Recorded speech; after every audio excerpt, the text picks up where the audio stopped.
അപ്പോൾ hello, welcome back to my YouTube channel. ഇന്ന് നമ്മൾ ഇവിടെ പഠിക്കാൻ പോകുന്നത് one of the very very important 5 mark question അല്ലെങ്കിൽ 10 മാർക്ക് ക്വസ്റ്റ്യൻ ആണ്.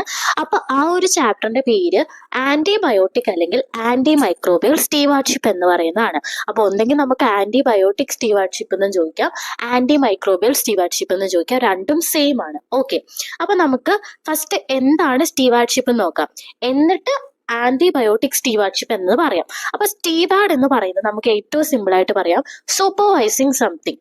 അതാണ് സ്റ്റീവാർഡ് എന്ന് പറയുന്നത്. അല്ലെങ്കിൽ കുറച്ചുകൂടി ഈസി ആയിട്ട് മാനേജിങ് ഓഫ് സംതിങ്, അല്ലെ കുറച്ചുകൂടി ഈസി ആയിട്ട് careful and responsible management of something. Okay, അതാണ് സ്റ്റീവാർഡ്ഷിപ്പ് എന്ന് പറയുന്നത്. അതായത് ഏതെങ്കിലും ഒരു കാര്യത്തിനെ പറ്റി ഭയങ്കര കെയർഫുൾ ആയിട്ടും റെസ്പോൺസിബിൾ ആയിട്ടും നമ്മൾ ഒരു കാര്യത്തിനെ മാനേജ് ചെയ്യുന്നു അല്ലെങ്കിൽ അതിനെ സൂപ്പർവൈസ് ചെയ്യുന്നു. ഓക്കെ, ഇനി ആന്റിബയോട്ടിക് സ്റ്റീവാർഡ്ഷിപ്പ് എന്ന് പറയുന്നത് എന്തായിരിക്കും? It is a effort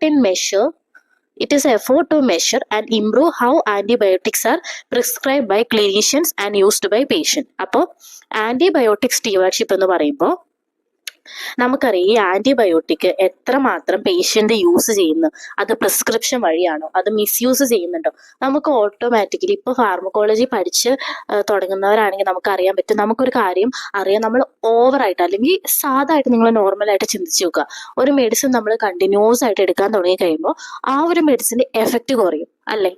over use ആയി കഴിഞ്ഞാൽ അത് പിന്നീട് ഒന്നിനും പ്രതികരിക്കാതെയാവും. അപ്പോൾ അത് തടയാൻ വേണ്ടി നമുക്കറിയാം, ചുമ്മാ ഒരു പനി വന്നു കഴിഞ്ഞ് കഴിഞ്ഞാൽ ചിലപ്പോൾ നമുക്ക് ആന്റിബയോട്ടിക് എടുക്കേണ്ട ആവശ്യമില്ല. പക്ഷെ നമ്മൾ എന്താണ് പ്രിസ്ക്രിപ്ഷൻ ഇല്ലാതെ ആന്റിബയോട്ടിക്സ് ഡയറക്റ്റ് ആയിട്ട് അങ്ങ് എടുക്കുന്നു. അങ്ങനെ കണ്ടിന്യൂസ് ആയിട്ട് എടുത്തെടുത്ത് പിന്നീട് എന്താണ് അതിന് പ്രത്യേകിച്ച് ഒരു എഫക്റ്റും ഇല്ലാതായിട്ട് മാറുന്നു. അപ്പോൾ അത് തടയാൻ വേണ്ടി നമ്മൾ ഈ ആന്റിബയോട്ടിക് സ്റ്റീവാർഡ്ഷിപ്പ് ആർക്കൊക്കെ ഉപയോഗിക്കുന്നു, ആരൊക്കെ പ്രിസ്ക്രിപ്ഷൻ ഇല്ലാതെ യൂസ് ചെയ്യുന്നു, അതായത് ക്ലിനീഷ്യന്റെ പ്രിസ്ക്രിപ്ഷൻ വഴി എന്തോ ഒരു ഇത് യൂസ് ചെയ്യുന്നു, അതൊക്കെ സൂപ്പർവൈസ് ചെയ്യുന്ന ആ ഒരു മെത്തഡോളജീനെയാണ് നമ്മൾ ആന്റിബയോട്ടിക് സ്റ്റീവാർഡ്ഷിപ്പ് എന്ന് പറയുന്നത്. അപ്പൊ അത്രയും ഓക്കെ ആണല്ലോ. ഇനി അതിന്റെ ഡെഫിനിഷൻ ഉണ്ട്. അപ്പോൾ collective set of methodologies used in order to enhance the appropriate antibiotic use and reduce deleterious effect of antibiotic use, and also include the awareness of the related aspect like antibiotic resistant, toxicity and economic burden. അപ്പൊ നമുക്കറിയാം അതൊരു set of ഒരു മെത്തഡോളജിയാണ്. എന്താ കാരണം, നമുക്കൊരു antibiotic use ചെയ്യുമ്പോൾ അത് use ചെയ്തിട്ട് നമുക്ക് അതിന് ദോഷമാകാണ്ടിരിക്കാൻ വേണ്ടി നമ്മൾ എടുക്കുന്ന ഒരു മെഷർ എന്ന് നിങ്ങൾ ഓർത്തിരുന്നാൽ മതി. കാരണം കുറെ യൂസ് ചെയ്ത് കഴിയുമ്പോൾ അത് റെസിസ്റ്റന്റ് ആവും. അതായത് ഫോർ എക്സാമ്പിൾ എന്താ പറയുന്നേ, അപ്പോൾ പെനിൻസിലിൻ എന്ന് പറയുന്നത് നമ്മളിങ്ങനെ ഇപ്പൊ ഏറ്റവും യൂസ്ഫുൾ ആയിട്ടുള്ള ഒരു ആന്റിബയോട്ടിക് ആയിരുന്നു നമ്മുടെ അലക്സാണ്ടർ ഫ്ലെമിംഗ് കണ്ടുപിടിച്ച ഈ ഒരു പെനിൻസിലിൻ എന്ന് പറയുന്നത്, അല്ലെ? അപ്പൊ ആ ഒരു പെനിൻസിലിൻ ഇപ്പൊ എന്താണ് ഹ്യൂമൻ ബീങ്സ് അല്ലെങ്കിൽ ആനിമൽസ് അല്ലെങ്കിൽ എന്തിനാണെങ്കിലും അത് റെസിസ്റ്റന്റ് ആണ്. കാരണം എന്താ, അത് കണ്ടിന്യൂസ് ആയിട്ട് യൂസ് ചെയ്യുന്നുണ്ട്, പ്രിസ്ക്രിപ്ഷൻ ഇല്ലാതെ തന്നെ യൂസ് ചെയ്യുന്നുണ്ട്. അപ്പോൾ അതാണ് അതിന്റെ ഡെഫിനിഷൻ എന്ന് പറയുന്നത്. സോ നമുക്ക് അടുത്ത സ്ലൈഡിലേക്ക് പോയാലോ? ഓക്കെ, ഇനി അതിന്റെ പർപ്പസ് ആണ് നമ്മൾ നോക്കാനായിട്ട് പോകുന്നത്. ഓക്കെ, പർപ്പസ് എന്ന് പറയുന്നത് optimisation of proper use of antibiotics in order to ensure better clinical implication and reduction of harmful effects. അതായത് നമ്മളൊരു മാക്സിമൈസ് ചെയ്യുവാണ് ആന്റിബയോട്ടിക്കിന്റെ യൂസ്. ഫസ്റ്റ് പർപ്പസ് എന്ന് പറയുന്നത് കാരണം എന്താണെന്ന് വെച്ച് കഴിഞ്ഞാൽ, ഈ ഒരു കണ്ടിന്യൂസ് ആയിട്ട് നമ്മളിത് യൂസ് ചെയ്യുന്ന സമയത്ത് എന്താണ് അവിടെ ഉണ്ടാവുന്നത്, അവിടെ റെസിസ്റ്റൻസ് ഉണ്ടാവും. പിന്നീട് ബോഡി അതിനോട് പ്രതികരിക്കണം എന്നാവില്ല. അപ്പൊ ആവശ്യമുള്ളൊരു സമയത്ത് ബോഡി അതിനോട് പ്രതികരിച്ചില്ലെങ്കിൽ ആ ഒരു ഡിസീസ് വന്ന ആൾക്ക് ഈവൻ ദോ മരണം വരെ സംഭവിച്ചേക്കാം. റൈറ്റ്? ഓക്കെ, അതാണ് ഫസ്റ്റ് നമ്മൾ അതിനെ ഒപ്റ്റിമൈസ് ചെയ്യുക, അതിന്റെ യൂസ് ഒപ്റ്റിമൈസ് ചെയ്യുക.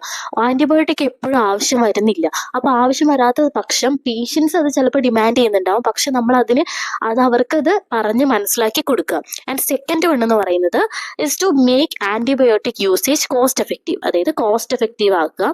To maintain its quality in patient care is to reduction of any collateral damage in case of multi-drug resistant microbial infection.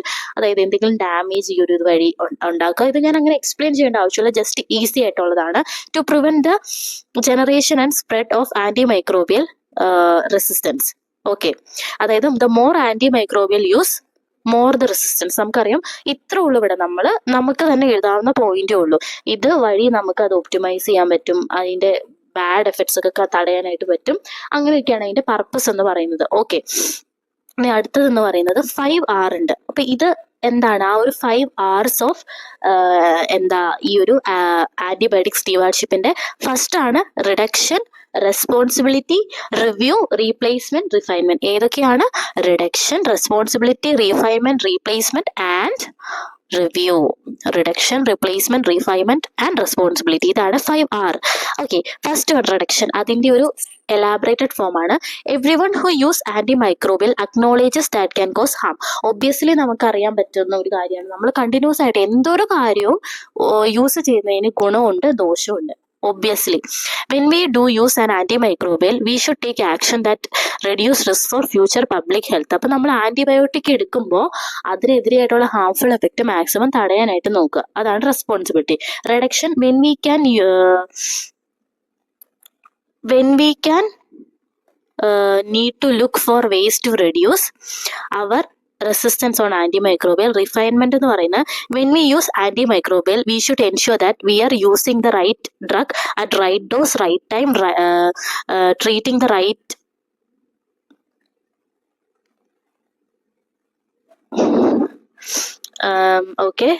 right time for the right length of the time.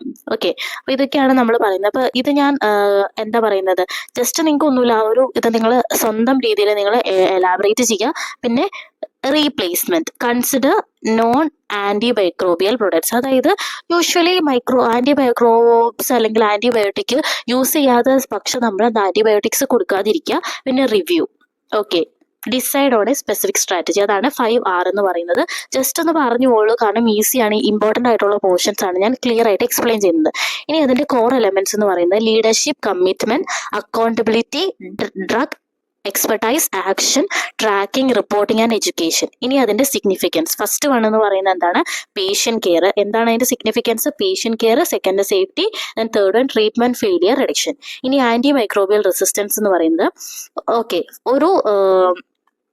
ഒരു ആള് അല്ലെങ്കിൽ ഒരു organism bacteria എക്സ്പോസറായി, എന്നിട്ട് infection വന്നു, എന്നിട്ട് drug treatment is used. Okay, അപ്പോൾ non resistant എന്താ?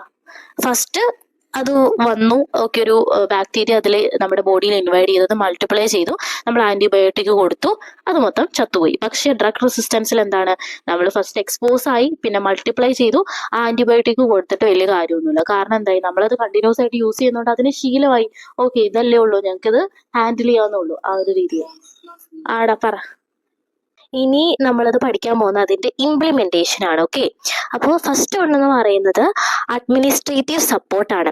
Okay, ഒരു ലീഡർഷിപ്പ്. ഫോർ എക്സാമ്പിൾ, നമ്മളൊരു കാര്യത്തിന് ഇനീഷ്യേറ്റീവ് എടുത്തു, അപ്പോൾ സ്ട്രോങ് ആയിട്ടുള്ള ഒരു അഡ്മിനിസ്ട്രേറ്റീവ് സപ്പോർട്ട് വേണം. നമ്മളൊരു ടീമിനെ, അത് കഴിഞ്ഞിട്ട് നമ്മളൊരു ടീമിനെ ഉണ്ടാക്കി. അപ്പോൾ കൂടുതലായിട്ട് അതിന്റെ മെയിൻ ആൾക്കാരെന്ന് പറയുന്നത് ഫാർമസിസ്റ്റ്, മൈക്രോബയോളജിസ്റ്റ്, അവരൊക്കെ ആയിരിക്കും മെയിനായിട്ടും. ആ ഒരു ഫിസിഷ്യൻ, അവരൊക്കെ ആയിരിക്കും ഓരോ ടീമിന്റെ മെയിൻ ആൾക്കാർ. പിന്നെ ഇൻഫ്രാസ്ട്രക്ചർ സപ്പോർട്ട്, അതായത് സപ്പോർട്ട് ഫ്രം മൈക്രോബയോളജി ലബോറട്ടറി, അവിടെ നിന്നൊക്കെ. അപ്പോൾ ഫസ്റ്റ് ആയിട്ട് നമ്മളൊരു അഡ്മിനിസ്ട്രേറ്റീവ് സപ്പോർട്ട് ഉണ്ടാക്കി, എന്നിട്ട് ഒരു ടീമിനെ ഫോർമുലേറ്റ് ചെയ്തു, അതിൽ മെയിൻ ആൾക്കാരെയൊക്കെ വെച്ചു. അതായത് ഫിസിഷ്യൻ അല്ലെങ്കിൽ ഇൻഫെക്ഷൻ കൺട്രോൾ ഓഫീസർ, മൈക്രോബയോളജിസ്റ്റ്, നമ്മൾ എന്നിട്ട് ഒരു ഇൻഫ്രാസ്ട്രക്ചർ ഉണ്ടാക്കി. അപ്പോൾ ഇത് ജസ്റ്റ് ഒന്ന് വായിച്ചു നോക്കൂ കേട്ടോ. അതുപോലെ തന്നെ എന്താ ബയോ മാർക്കേഴ്സ്, അതൊക്കെ കൊടുത്തു. അപ്പോൾ ഇത് കഴിഞ്ഞ് തന്നെ ഹോസ്പിറ്റൽ ഇൻഫർമേഷൻ സിസ്റ്റം കൊടുത്തു. പിന്നെ അതുപോലെ തന്നെ ഒരു പോളിസി ഉണ്ടാക്കി, ഒരു ടീം ഉണ്ടാക്കി, ഇൻഫ്രാസ്ട്രക്ചർ ഉണ്ടാക്കി. അതിനുശേഷം എന്താണ്? ഒരു പോളിസി ഉണ്ടാക്കി, എന്നിട്ട് അതിന് വേണ്ട സ്ട്രാറ്റജീസ് ഉണ്ടാക്കി. അപ്പോൾ 2 സ്ട്രാറ്റജീസ് ആണുള്ളത്.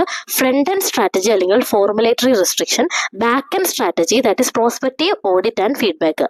അപ്പോൾ the front end strategy this involve classifying anti microbial agent into restricted, semi restricted and non restricted antimicrobial with indication for their use. അപ്പോൾ ഒരു ഫ്രണ്ട് എൻഡ് ഫോമിൽ നമ്മൾ ആ ഒരു മൈക്രോബിയൽസിനെ restricted, semi restricted and sub restricted അങ്ങനെയാക്കി, അതായത് അതിന്റെ യൂസ് അനുസരിച്ച്. ഫോർ എക്സാമ്പിൾ നോക്കിക്കേ, ഇതാണ് ആ ഒരു ഇത് ജസ്റ്റ് ഒന്ന് വായിച്ചു നോക്കാം കേട്ടോ. ഇനി ബാക്ക് ആൻഡ് സ്ട്രാറ്റജീസ് എന്ന് പറയുന്നത് പ്രോസ്പെക്റ്റീവ് ഓഡിറ്റ് ആൻഡ് ഫീഡ്ബാക്ക്. ഒരു ഫീഡ്ബാക്ക് വേണമല്ലോ. പിന്നെ അതുപോലെ തന്നെ നമുക്ക് എഡ്യൂക്കേഷനും ട്രെയിനിങ്ങും കൊടുക്കാം. അപ്പം ഇതൊക്കെയാണ് ജസ്റ്റ് ആ ഒരു ജസ്റ്റ് ഒന്ന് വായിച്ചു നോക്കിയാൽ മതി, നിങ്ങൾക്ക് തന്നെ എഴുതാൻ പറ്റും. ഇനിയാണ് monitoring the compliance of to AMSP. അപ്പോൾ അവിടെ നല്ലപോലെ ഓഡിറ്റ് ഒക്കെ നടത്തി, അതൊക്കെയാണ് ഉള്ളൂ. ഓക്കെ, ഇനിയുള്ളതാണ് വെരി വെരി ഇമ്പോർട്ടൻ്റ് ആയിട്ടുള്ള MRSA ഇത് മിക്കപ്പോഴും ചോദിച്ചിട്ടുള്ള ഒരു ക്വസ്റ്റ്യൻ ആണ്. മെത്തിസിലിൻ റെസിസ്റ്റന്റ് സ്റ്റഫൈലോകോക്കസ് ഓറസ് എന്ന് പറയുന്നത് അതൊരു resistant phenotype that has been increasingly reported over the last few decades. It shows resistance to all beta-lactam antimicrobial and thus poses a great therapeutic challenge. It is widespread in hospital setting causing several outbreaks. അതായത് അതിനു മുമ്പ് എനിക്ക് കുറച്ച് കാര്യങ്ങൾ പറയാനുണ്ട്. First certain അതായത് nosocomial അതായത് hospital acquired infections പേഷ്യൻസിനൊക്കെ വരും. ആ സമയത്ത് നമ്മൾ ഈ ഒരു പെനിൻസിലിൻ ആയിരുന്നു ആദ്യം കൊടുത്തോണ്ടിരുന്നത്.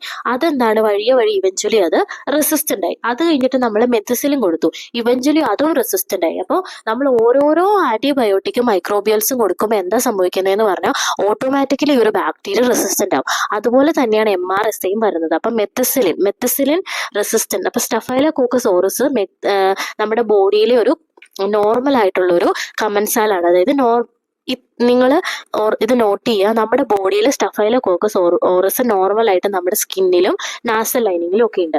ഇത് എപ്പോഴാണ് ഇത് അപകടകരമായിട്ട് മാറുന്നതെന്ന് അറിയോ?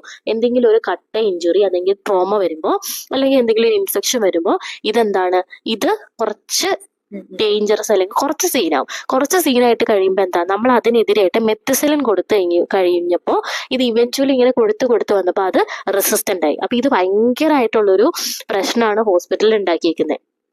ഓക്കെ, ഇനി അതിന്റെ ട്രീറ്റ്മെന്റ് എന്ന് പറയുന്ന വാങ്കോമൈസിൻ അതുപോലെ തന്നെ linezolid are recommended for serious infection, whereas doxycycline or cotrimoxazole can be given for non life threatening infection. ഇനി ആ ഒരു മെക്കാനിസം എന്ന് പറയുന്നത് mediated by a gene called MECA gene, which alters penicillin binding protein present on Staphylococcus aureus cell wall to PBP2A. BP is an essential protein needed for the cell wall synthesis of bacteria. Beta-lactam rubs bind and inhibit this protein, thereby inhibiting cell wall synthesis. The altered PB2A of MRSA strain has less affinity for beta-lactam antibiotics. Hence, MRSA strains are resistant to beta-lactam antibody. അതായത് ഇത് ഒന്നുമില്ല, അതായത് ഈ ഒരു methicillin എന്താ ചെയ്തുകൊണ്ടിരുന്നതെന്ന് വെച്ച് കഴിഞ്ഞാൽ നമ്മുടെ ഈ ഒരു സെൽവാൾ, ആ ഒരു ബാക്ടീരിയ സെൽവാളിനെ ബൈൻഡ് ചെയ്തിട്ട് ആ ഒരു സ്റ്റഫൈലോകോക്കസ് ഓറസിന്റെ പ്രോട്ടീൻസിനെ സിന്തസൈസ് ചെയ്യാനായിട്ട് തടയുമായിരുന്നു. അതായത് അധികം ഇങ്ങനെ കൂടാനായിട്ട് അങ്ങനെ നമ്മുടെ ഒരു മെത്തിസിലിൻ കൊടുത്തു കഴിഞ്ഞാൽ അത് മോസ്റ്റ്ലി അതിനെ നശിപ്പിച്ചു കൊള്ളായിരുന്നു. പക്ഷെ ഇവഞ്ച്വലി ഗ്രാജുവലി ഇതിങ്ങനെ കൊടുത്തു വന്നപ്പോൾ നമ്മുടെ ആ ഒരു സെൽവാൾ എന്താ ചെയ്തേ, സെൽവാൾ ഈ ഒരു ബൈൻഡ് ചെയ്യുന്നതിനോട് റെസിസ്റ്റന്റ് ആയിട്ട് പിന്നെയും മൾട്ടിപ്ലൈ ചെയ്തു. പിന്നെ നമുക്കറിയാം ഇതിന്റെ ഡിറ്റക്ഷൻ എന്ന് പറയുന്നത് by performing a susceptibility test for oxacillin or cefoxitin. ആ ഒരു ടെസ്റ്റ് ചെയ്താൽ നമുക്ക് ഇത് ഡിറ്റക്ട് ചെയ്യാനായിട്ട് പറ്റും. ഇനി MRSA rate is very high, accounting for 30 to 40% of staphylococcus aureus infection in India.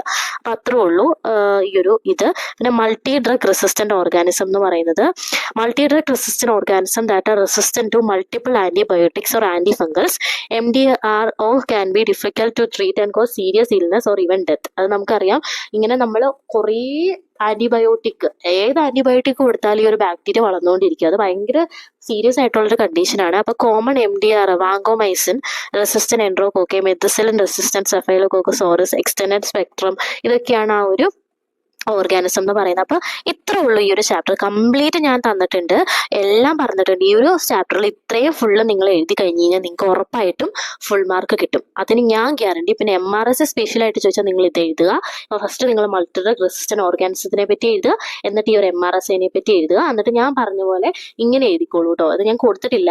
അതായത് സ്റ്റഫൈലോകോക്കസ് ഓറസ് എന്ന് പറയുന്നത് ഒരു നോർമൽ കമൻസാളാണ്. എന്തെങ്കിലും ഒരു ഇഞ്ചുറി, ഒരു കാര്യങ്ങൾ വന്നു കഴിഞ്ഞാൽ അല്ലെങ്കിൽ എന്തെങ്കിലും ഇൻഫെക്ഷൻ വന്നാലാണ് അത് അപകടകരമായിട്ട് മാറുന്നത്. അപ്പൊ അത്രേ ഉള്ളൂ ഇന്നത്തെ വീഡിയോയിൽ. അപ്പൊ ആ ഒരു ചാപ്റ്റർ ആന്റിബയോട്ടിക് സ്റ്റീവാർഡ്ഷിപ്പ് കംപ്ലീറ്റ്ലി നമ്മൾ പഠിച്ചു. ഉറപ്പായിട്ട് നിങ്ങൾ നല്ലപോലെ പഠിക്കണം, പഠിക്കാതെ പോകരുത്. ഇൻഫെക്ഷൻ കൺട്രോൾ ഒരു ഇമ്പോർട്ടന്റ് പോർഷൻ ആണ്. ഇത് ചോദിച്ചു കഴിഞ്ഞാൽ ഇത് ഫുള്ള് എഴുതിയാൽ നിങ്ങൾക്ക് ഉറപ്പായിട്ടും ഫുൾ മാർക്ക് കിട്ടുമെന്ന് വെച്ച് കഴിഞ്ഞാൽ ഒരു 5 മാർക്സിൽ നിങ്ങൾക്ക് 4 മാർക്ക് എന്തായാലും കിട്ടും. ഇത് ഫുള്ള് നിങ്ങൾ എഴുതി കഴിഞ്ഞ് കഴിഞ്ഞാൽ. ഓക്കെ, അപ്പോൾ അത്രേ ഉള്ളൂ. Thank you all. അപ്പോൾ എൻ്റെ ചാനൽ ഇഷ്ടപ്പെടുവാണെങ്കിൽ എല്ലാവർക്കും ഷെയർ ചെയ്യുക, സബ്സ്ക്രൈബ് ചെയ്യുക. ഇപ്പോൾ എക്സാം ടൈം ആണ്, നല്ലപോലെ എല്ലാം നോക്കി പഠിക്കുക. ഓക്കെ, ഇമ്പോർട്ടൻ്റ് ആയിട്ടുള്ള പോർഷൻസ് ഫസ്റ്റ് മെയിനായിട്ടും പഠിക്കുക. അപ്പോൾ അത്രേ ഉള്ളൂ. Thank you all.